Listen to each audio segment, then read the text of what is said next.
गेली 3 ते 4 दिवस झाले चंदगड तालुका साखर कामगार युनियनच्या माध्यमातून कामगारांचे 7 प्रतिनिधी या ठिकाणी उपोषणाला बसलेले आहेत। जानेवारी ते मार्च महिन्यापर्यंतचे पगार थकवून या कामगारांच्यावर जे अर्थव्यवस्थापनानं उपासमारीची वेळ आणलेली आहे त्या अनुषंगाने या ठिकाणी आमरण उपोषण चालू केलेलं आहे।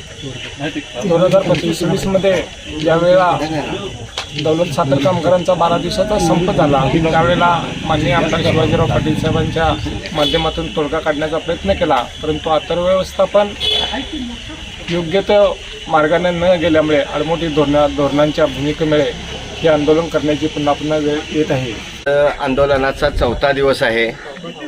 उपोषणकर्त्यांची तब्येत थोडीशी खालावलेली आहे। आम्ही हे आंदोलन करण्यापाठीमागचं कारण म्हणजे दौलत अथर्व व्यवस्थापनाकडून 3 महिन्यांचे पगार आमचे थकलेले आहेत। त्याचबरोबर गेल्या वर्षीचा रिटेन्शन अलाउन्स जो हंगामी लोकांचा द्यायचा आहे तो अद्याप झालेला नाही। या 2 विषयावरती आम्ही आमरण उपोषण चालू केलेलं आहे। त्याचबरोबर जी मागील थकीत देणी आहेत, कोराटे साहेबांनी 168 कोटीला कारखाना घेतला, त्याच्यापैकी फक्त केडीसीचे 5 हप्ते पाडून त्यांनी आपली देणी भरलेली आहेत, व्याजासह दिलेले आहेत। बाकीच्या थकीत देण्यांच्या संदर्भात त्यांच्याकडून कोणतीही कारवाई अद्याप झालेली नाही।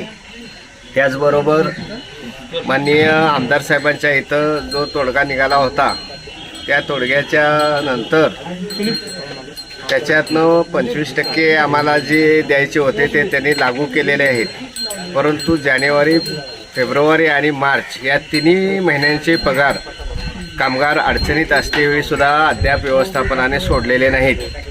काल झालेल्या बैठकीत तहसीलदार साहेब, PI साहेब, RGDच्या मॅडम होत्या, त्या सर्वांच्या समोर आम्ही असं सांगितलेलं आहे की येत्या 2 दिवसात जर निर्णय नाही झाला तर शासनानं अथर्व व्यवस्थापनाचं काम बंद करावं, अन्यथा कायदा आम्ही हातात घेऊ असं म्हणून त्यांना सांगितलेलं आहे।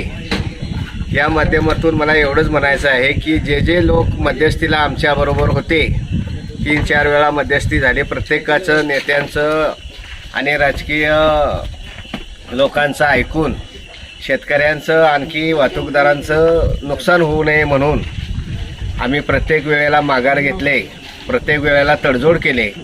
त्याच भावनेतून आजही आम्ही इथं या ठिकाणी उपोषण करत आहोत की तालुक्यातल्या सर्व लोकांनी लवकरात लवकर याच्यावरती तोडगा काढून आमचा निर्णय यशस्वीरित्या पार पाडून द्यावा। परत पुन्हा आम्हाला आंदोलन करण्याची गरज भासू नये। एकदम काय तो तोडगा आमचा 100% निघावा अशी आमची मागणी आहे।